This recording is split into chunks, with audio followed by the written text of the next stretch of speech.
Arif, bu sən sevgilindir. Bəri bax, edəcə. Aparım səni post bakıya, hə? Gitsən gedək də. Onu köçürəcəm mənim. Bəri əlini ver bəri, əlini ver bəri. Yaxşı, zaman var. Nə cəmat kim var burada? Kim var burada? Gəl görüm bəri.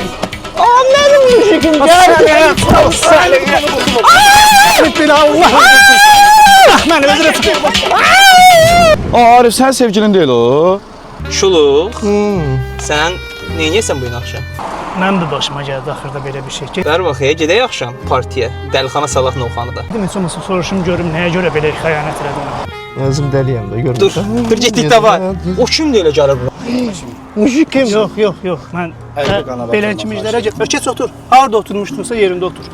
Keç otur. Sənə kimi qadın mənə lazım deyil. Sadəcə səbəb bilmək istəyirəm ki, bu adam səni heç mən tanımıram, tanımaq da istəmirəm. Mən işim ona. Olubdan ha. Ha, keç otur. Keç. Bəri Novxanaya yeri gəl. Məni buna görə atdın. Görsən heç vecinə deyil. Həyatımı sənə həsrlədim. Həyatımı. Buna görə, bu maşına görə, nəyə görə ayrıldın? Heç olmasa onu denən. Səndən niyə ayrılacağım? Səndən diqqət görmədim, ona görə. Arif, bu sənin sevgilin deyil. Maşında oturur. Yaxşı ki tanıdım bunu. Amma eybi yox. Qəşəng bir dənə qonaqlıq verim sənə. Həyatımdan belə bir zibil çıxdı.